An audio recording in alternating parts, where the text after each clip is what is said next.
The story of the protagonist's journey through the turbulent waters of divorce, betrayal, and complex emotions on the path to finding true self and place in this world. The whirlwind of passions and contradictions will transport you to the heart of human relationships, where love intertwines with deceit, betrayal with forgiveness, and hope with disappointment. Why is it difficult for people to admit that they want to get divorced? Why do they start lying and hiding their extramarital affair? Instead, these questions have been bothering me for a long time because I couldn't figure out how my wife decided to play this game. But if she decided to take such a step, then let her face terrible consequences. It was Friday evening at the Alhambra Lounge, bustling with a lively crowd enjoying themselves. The atmosphere was electric, with the place alive and buzzing. Despite sitting at the bar with a vodka tonic in hand, my presence wasn't for the typical reasons of drinking and dancing. Instead, I was there with a purpose that I knew was risky, bracing myself for potential trouble that could land me behind bars. While I casually sipped my drink, my attention was fixed on a couple seated across the room. They had been on my radar for nearly an hour, particularly him. He was the target of my mission, a regular attendee every Friday night, likely to support his wife's brother whose band performed at the Alhambra weekly. Finally, my patience paid off as the moment I anticipated arrived. The music slowed to a waltz, and the couple gracefully rose from their seats to take to the dance floor. Giving them a brief moment to find their rhythm, I then rose from my seat and joined them on the floor.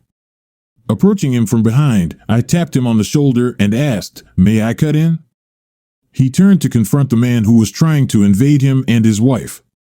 As soon as he turned to face me, I quickly struck. Admittedly, it was a surprise attack, but it was caused by my pent-up anger and frustration combined with the strength of my 200 pounds. The impact sent him tumbling to the ground where he lay vulnerable. Taking advantage of the opportunity, I struck right at his dignity. His wife stood nearby, shocked and horrified by the scene. However, her instinctive reaction made her accept what I took out of my pocket and offered her. After seeing the compromising photo of her husband with my wife, her initial shock turned into rage. She stabbed her husband several times with the pointed toe of her 4-inch stiletto. While I returned to my seat at the bar, waiting for law enforcement officers to arrive for a potential conversation, it seems no one contacted the police. But I did have someone approach me for a conversation. Actually, a couple of people did. First, it was the brother. The band took a break right after they finished the song his sister and brother-in-law were dancing to. He approached me, and it was evident he wasn't going to be hostile, so I stayed put, sipped my drink, and waited. When he reached me, he asked, "Why did you hit Jim?" I pulled a photo from my pocket and handed it to him. "The woman in the picture is my wife," I replied. He glanced at the photo and returned it to me. "I've always told Norma that he was a jerk. Maybe now she'll believe me. I suppose I was mistaken about what I assumed. He came here every Friday to support your band, but it seems your relationship isn't like that. You hit the nail on the head. I can't stand him, and he knows it. He only shows up on Fridays because my deal with management includes free drinks for all my relatives. So why are you still here? I figured you'd want to leave after hitting him. I anticipated that the police might be called, and I'd prefer they confront me here rather than at home. It's unlikely anyone called them. He's not particularly well liked, and many of the people here tonight probably enjoyed the spectacle. I should go join the others." "Don't be a stranger," he said, heading off to find the rest of the band. As a couple of guys helped him off the floor and guided him to his booth, his wife approached me. "Do you have any more of these?" she asked, holding up the photo I had given her.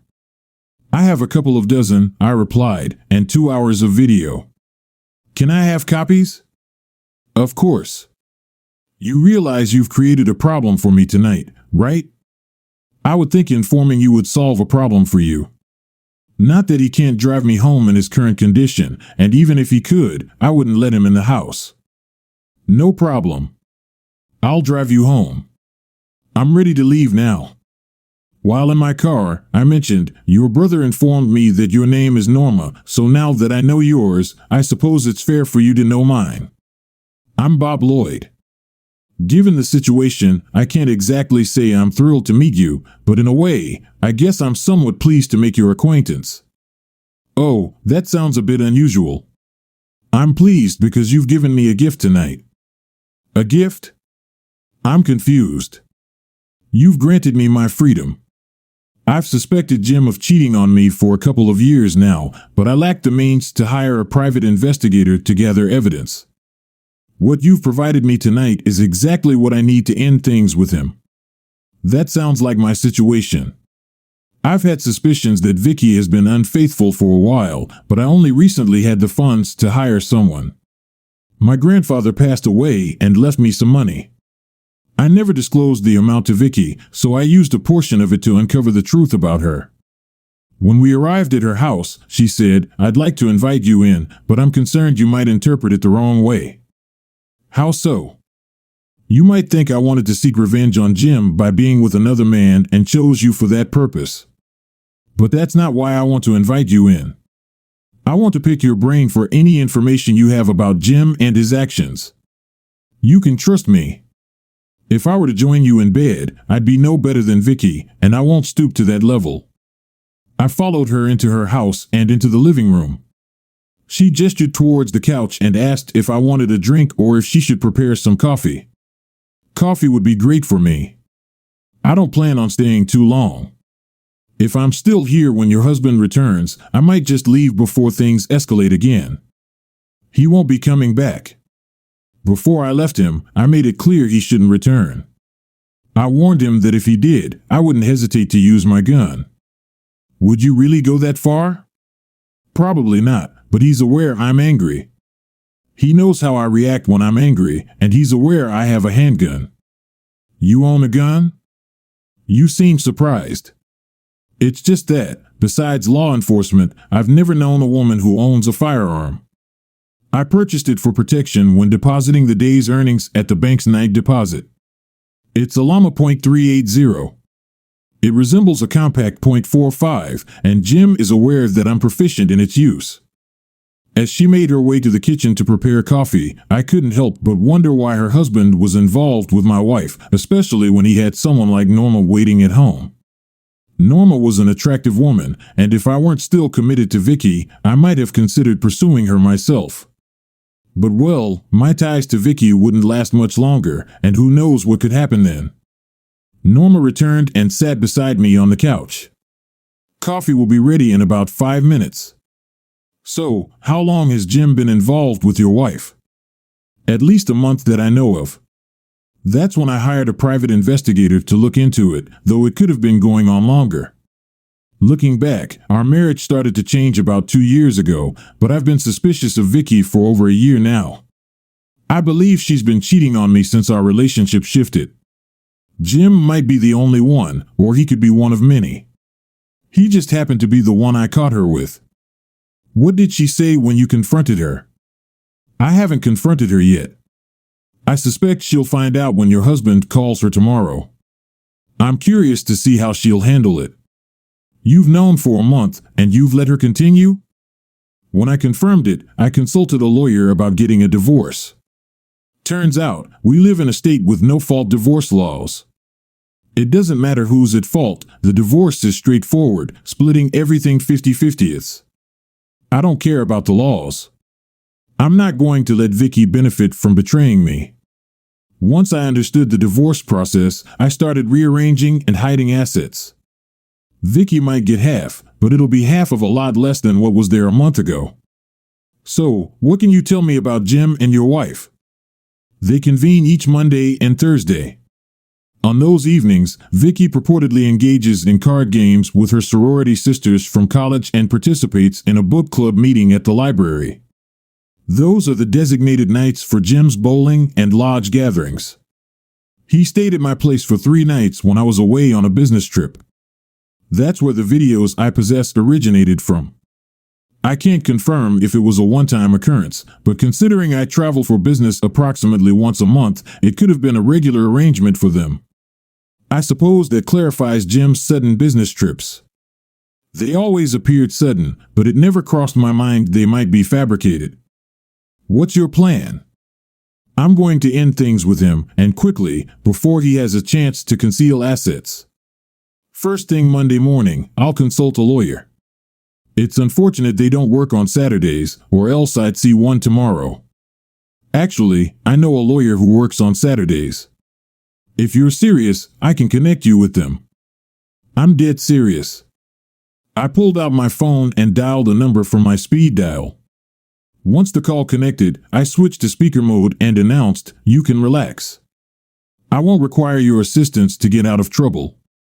"How did you manage that?" "I suppose he wasn't particularly popular, and no one bothered to involve the police." "You must be one of the luckiest guys I know." "I'll take any luck I can get, buddy. By the way, I'm on speaker, and I'm currently with the wife of the jerk she mentioned she'd be waiting at the door of any attorneys working tomorrow morning. I know you don't usually handle these types of cases, but would you consider taking hers?" "Are you serious?" "With all the evidence you have against her husband, it seems like an easy win." "Great, then it's settled. Norma, meet my fraternity brother, Sam." "Sam, meet Norma." I passed her the phone, then inquired about the location of the bathroom before excusing myself to use it, allowing her some privacy.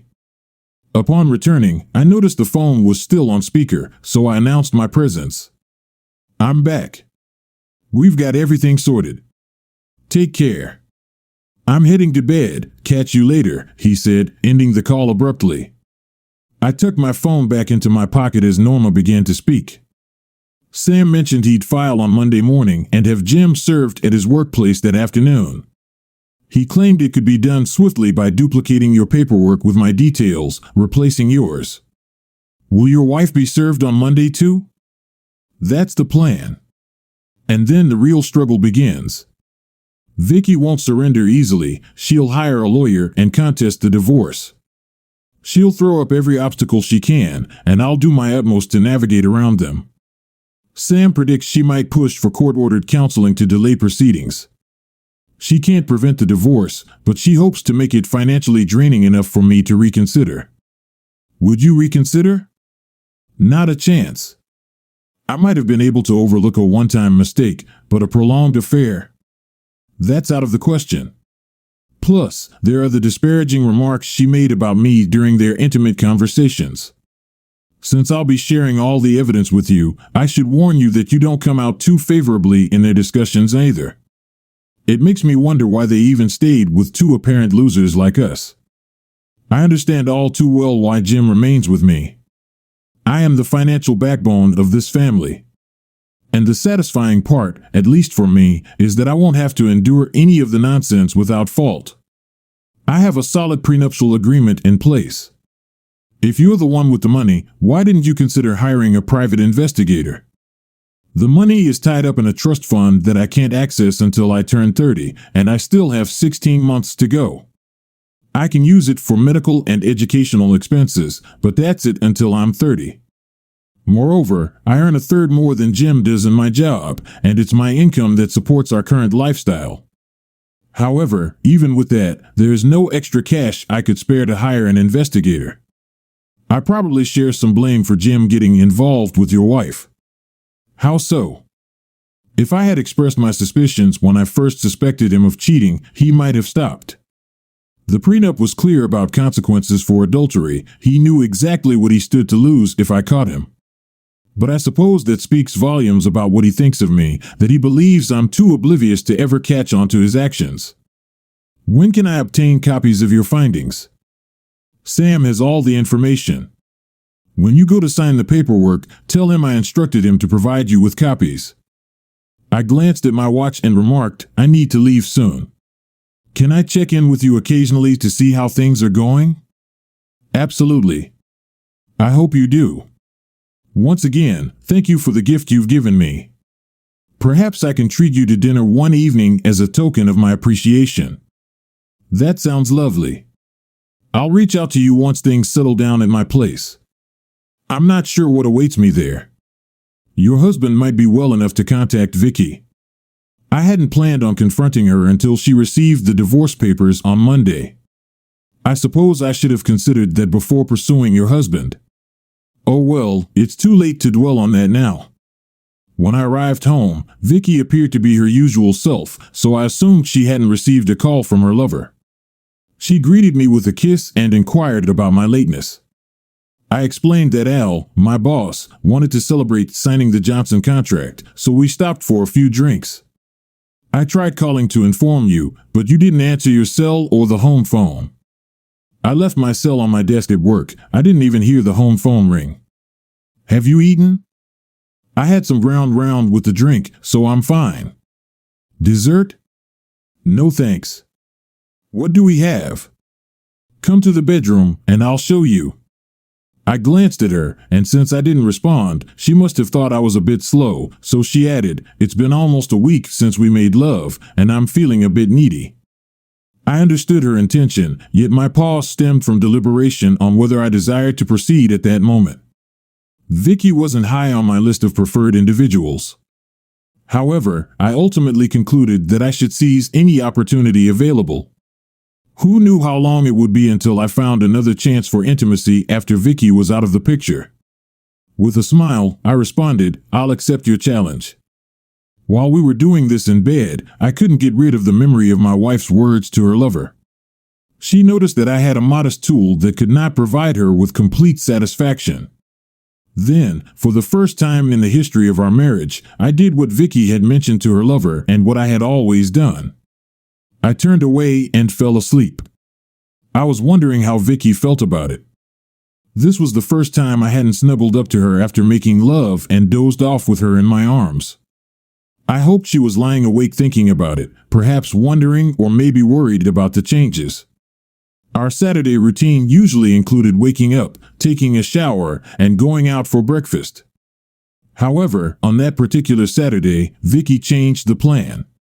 She was obviously worried and decided to show her love for me, and we repeated the night's actions.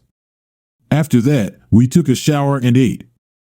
I spent the remainder of the day attending to typical weekend tasks, such as mowing the lawn, removing weeds from the flower beds, and washing the cars. It was fortunate that I had decided to make the most of the opportunities as they arose. During dinner, Vicky informed me that our leisure time would be put on hold for a while as Aunt Flo had arrived a day earlier than expected. Sunday passed uneventfully, with me busying myself with household chores. Around noon, Vicky's mother arrived to take her shopping. With them gone, I decided to check in with Norma to see how she was faring. She explained that she had visited Sam's office and completed the necessary paperwork to initiate the divorce proceedings. After retrieving copies of the incriminating pictures and videos, she had reviewed them at home. I was feeling rather resolute when Jim returned home. He entered as if nothing had occurred, and I promptly demanded that he leave, asserting that the house was as much as mine. He refused to budge. Leaving briefly, I returned with my pistol and instructed him to vacate within the count of 10. I made it clear that if he remained beyond that, consequences would ensue.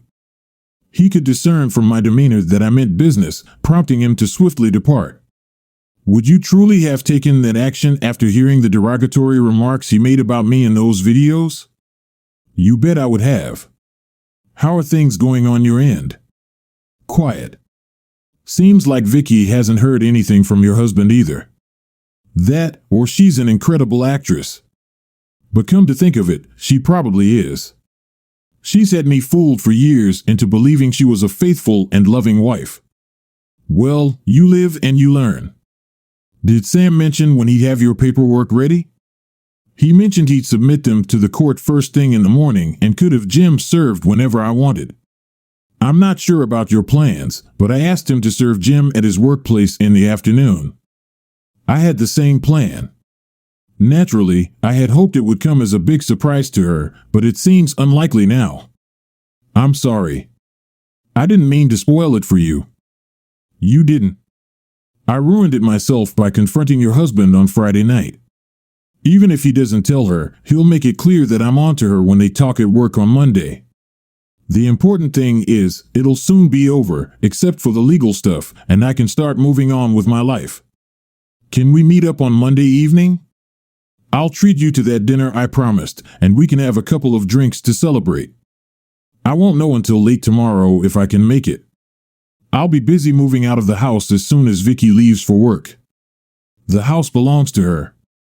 Her parents gave it to her when they retired and moved to Arizona. I'll keep the plans open. Give me a call if you're unable to make it. Although the house was titled under Vicky's name, it was still subject to contention in the divorce proceedings. Despite her parents gifting her the house, it was still burdened with a mortgage that Vicky took on. Although the title was in her name, it was my earnings that contributed to half of the mortgage payments. I aim to reclaim some of that investment, with Sam assuring me of a better-than-average chance of success. Upon Vicky's return from shopping, she prepared dinner, and afterward, we relaxed on the couch, watching TV until bedtime. As we lay in bed, Vicky nestled close to me, knowing it would be the final time. In the morning, I bid Vicky farewell with a kiss, and she assumed she'd see me after work, expecting dinner to be ready upon my return. Little did she know, I had decided to take the day off and planned to vacate the house by the time she returned. I grabbed breakfast at a nearby restaurant to give her time to leave for work. Upon finishing, I checked to ensure Vicky had left, then proceeded to pack my belongings. My brother Tom arrived 30 minutes after I called him, and by 1 o'clock, we had moved all my stuff out and stored it in his garage. It would remain there until I found a new place to live. Tom and his wife Pat graciously offered me a spare bedroom until I found permanent accommodation. I called Sam, who confirmed the plan to confront Vicky and Norma's husband at 2:30. On a whim, I phoned Norma and asked if she'd like some company while waiting for the anticipated phone calls after our spouses were served. She welcomed me over. I arrived at her place a little past 2, and as we sat at her kitchen table, sipping iced tea, we discussed our expectations regarding the outcome of serving the two cheaters. I speculated that Vicky would call, denying any wrongdoing and suggesting we talk it out. "Are you going to?" Norma inquired. "No, all Vicky will do is lie and spout the usual excuses cheaters make when caught. It's not what I think, she loves only me. We can overcome it all, that rubbish from the cheater's playbook. She's been deceiving me ever since she got involved with your husband, maybe even before him. I won't believe a word she says, so why waste my time talking to her?" That pretty much echoes what I anticipate from Jim. Can we discuss something other than those two jerks? Of course. How about those Broncos?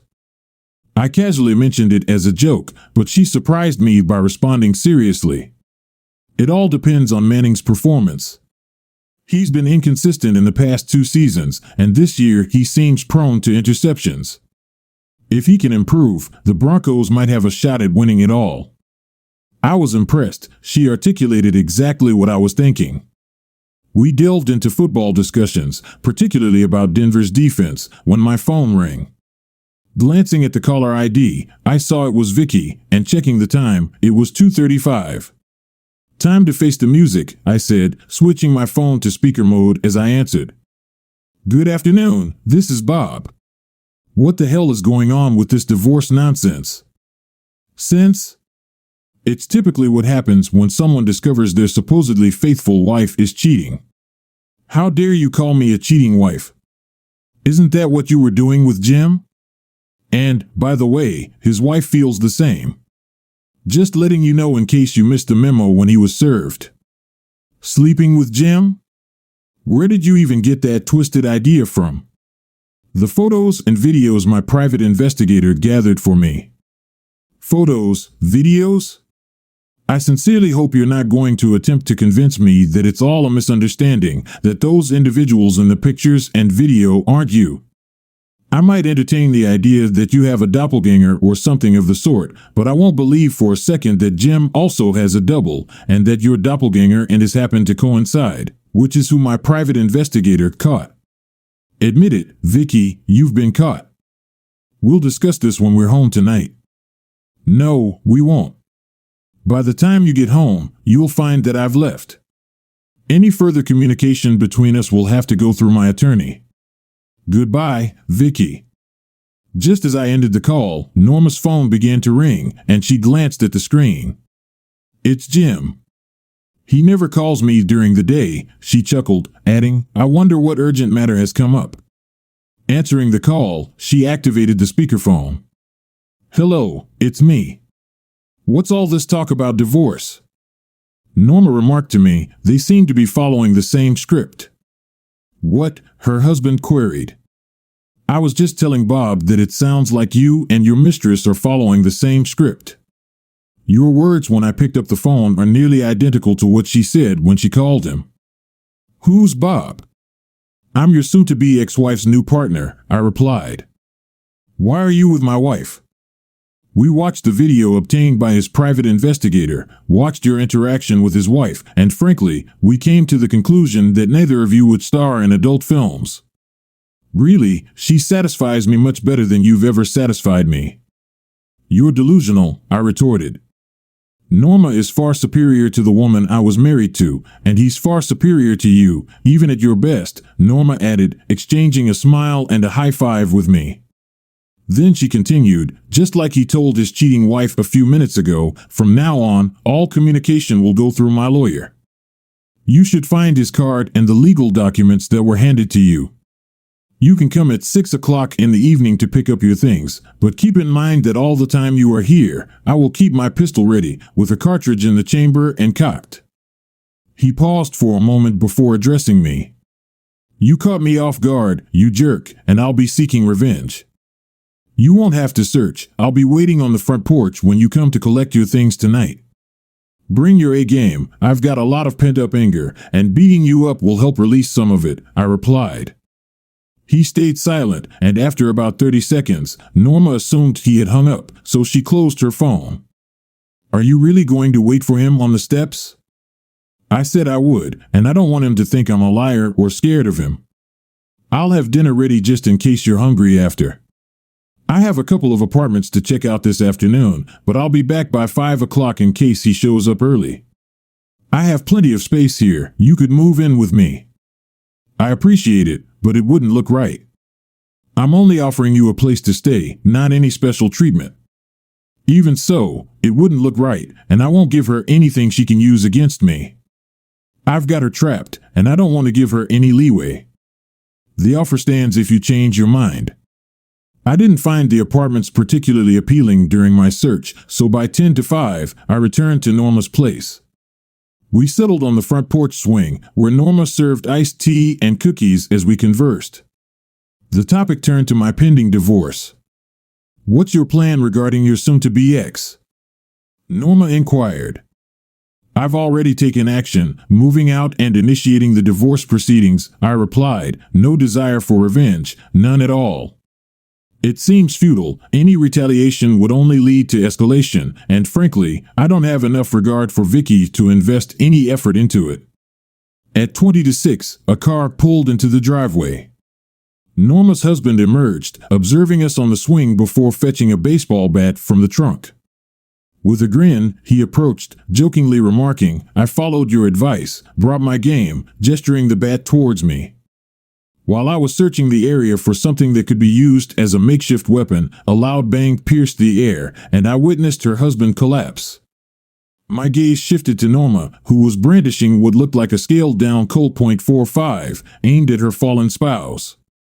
"Oh," he howled, "you shot me. Damn it, I was right, you are completely inadequate and dangerous to society." "But it was only in the foot." "Consider yourself lucky that I took good aim with this thing," she said, putting the firearm next to her on the swing, took her cell phone out of her pocket, and dialed 911. My husband attacked me with a baseball bat, and I had to defend myself. "Call an ambulance." "No, he's writhing in agony on the ground, screaming at me." "He's not in a position to hurt me," she continued. "I see. I'll hang up as soon as the police arrive," she said into the phone. "Not unless he gets back on his feet and tries to attack me again. If he does, I won't hesitate to release the entire magazine into his torso," she added before ending the call. "You should probably leave before the police arrive." "No point in involving you in this," she said to me. "No, I'll support you. Run inside and gather all the evidence you received from Sam, then bring it out here. We'll tell the police that I was delivering the items to you and arrived just as he approached you with the bat. I heard him yelling 'Divorce me.' I'll mess you up before I let that happen, I replied. He'll deny it and accuse us of lying. So what? It'll still be our word against his, and the bat next to him has his fingerprints all over it. We'll stick to the truth about everything else until he pulled into the driveway.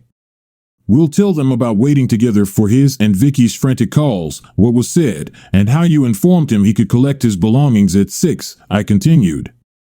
I left to retrieve the pictures and videos for you and plan to return by 6 to be on hand in case he tries anything foolish. I arrived just after him and witnessed the entire altercation. Do you think they'll buy it? I asked. As long as we stay consistent with our story, it should work, she reassured. During our conversation, the foolish individual rolled on the ground, clutching his leg and swearing. Norma fetched some material from the house, and upon her return, we sat on the swing, enduring the complaints of her husband while awaiting the arrival of the police. As the sirens approached, 2 police cars arrived with 4 officers emerging, guns drawn and pointed in our direction. They fanned out, advancing towards the porch while Norma and I raised our hands to show we were unarmed. 2 officers attended to the injured man who cried out, "She shot me." The woman shot me.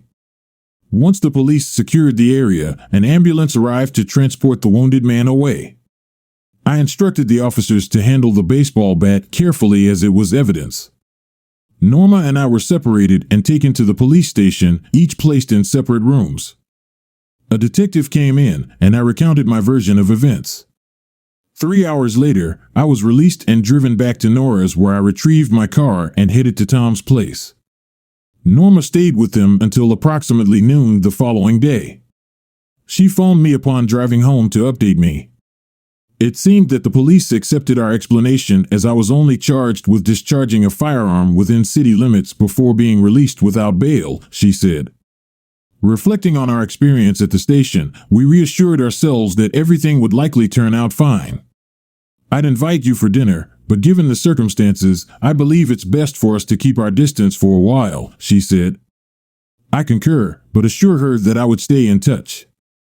Later, at 4, Norma called to inform me that the incident had made the local newspaper and asked if I had seen it. Since I hadn't, I went to the 7-Eleven to purchase a copy. To my relief, my name wasn't mentioned, but Norma and her husband were featured. The article mentioned her husband being hospitalized, though not in critical condition, and Norma being charged but released without bail. That afternoon, I received 11 calls from Vicky on my cell phone, all of which I promptly deleted. However, I decided to answer the 12th call, albeit with a touch of impatience. I need to talk to you, Bobby. I need you to listen to me. I want to explain what happened and why. I want you to know that I love you and don't want to lose you, Vicky pleaded. That may be what you need, Vicky, but what I need is to end things with you for good. This is the last time I'm speaking to you, I retorted. I'll fight the divorce, Bobby. I'll hire the best lawyer and make this difficult for you.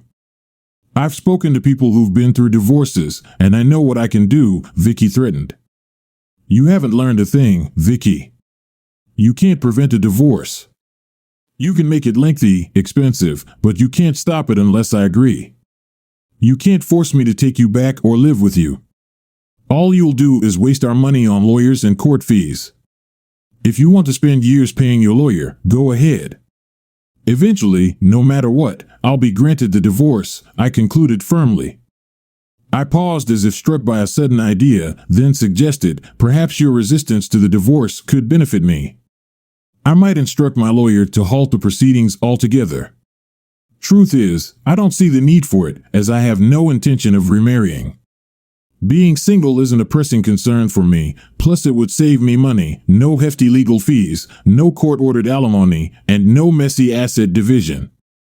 The more I think about it, the more appealing it sounds. So go ahead, Vicky, contest it, and I'll retract. Yes, that suits me just fine. Who knows, someday you might meet someone and want to tie the knot, finding yourself on the other side of a divorce. Then you'd be the one facing legal fees and court costs. If I relent now, I won't have to spend a penny. Then again, perhaps I'll choose to contest it to prevent you and your new love from marrying. The choice is yours, Vicky. Sign the papers, and it'll all be over in a few months.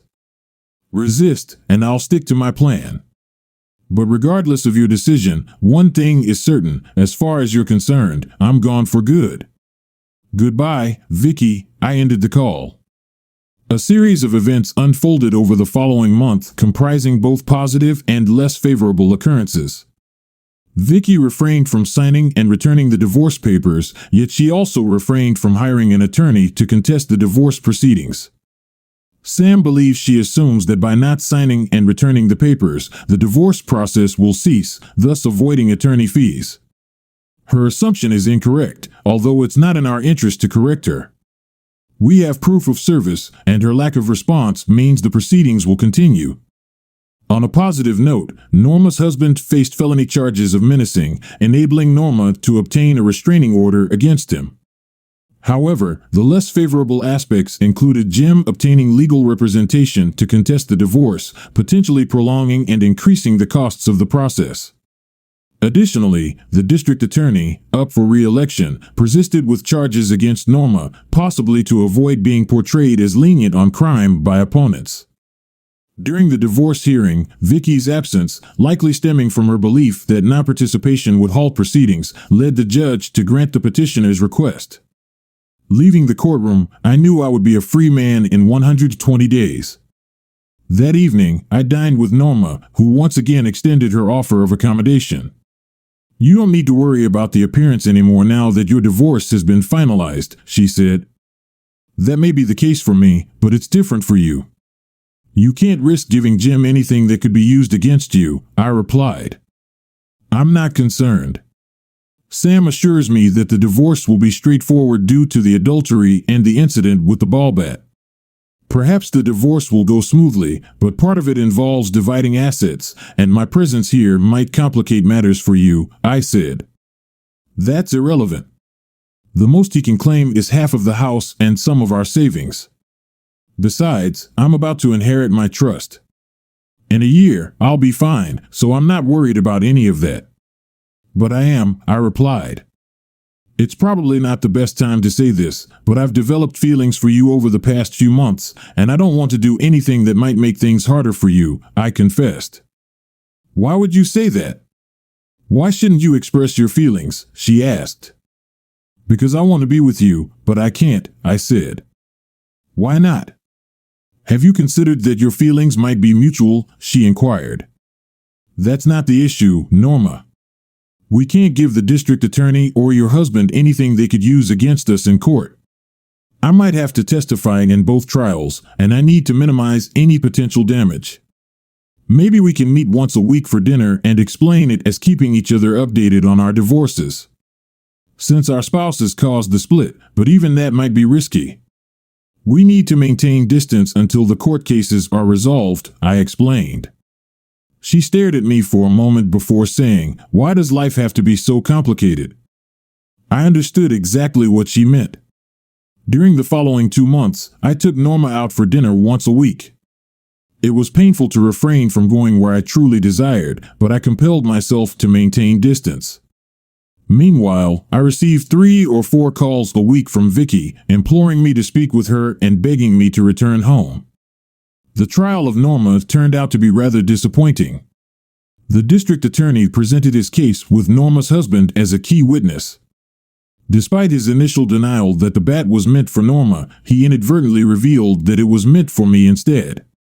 I could see the district attorney's disappointment when Jim made a gaffe indicating his inability to properly prepare a witness.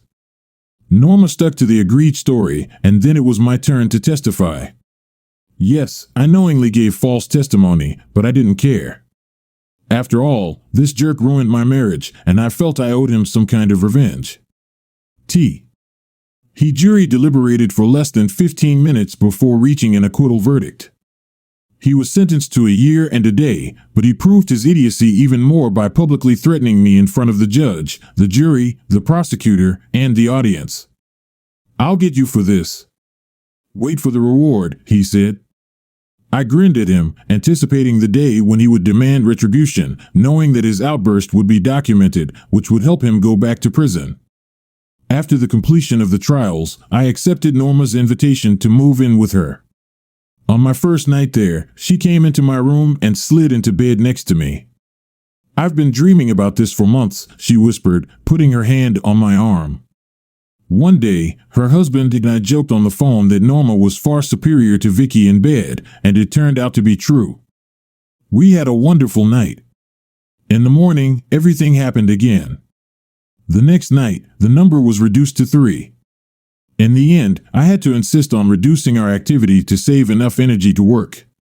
We switched to a once-a-night mode 4 or 5 times a week, with 2 or maybe 3 sessions on weekends.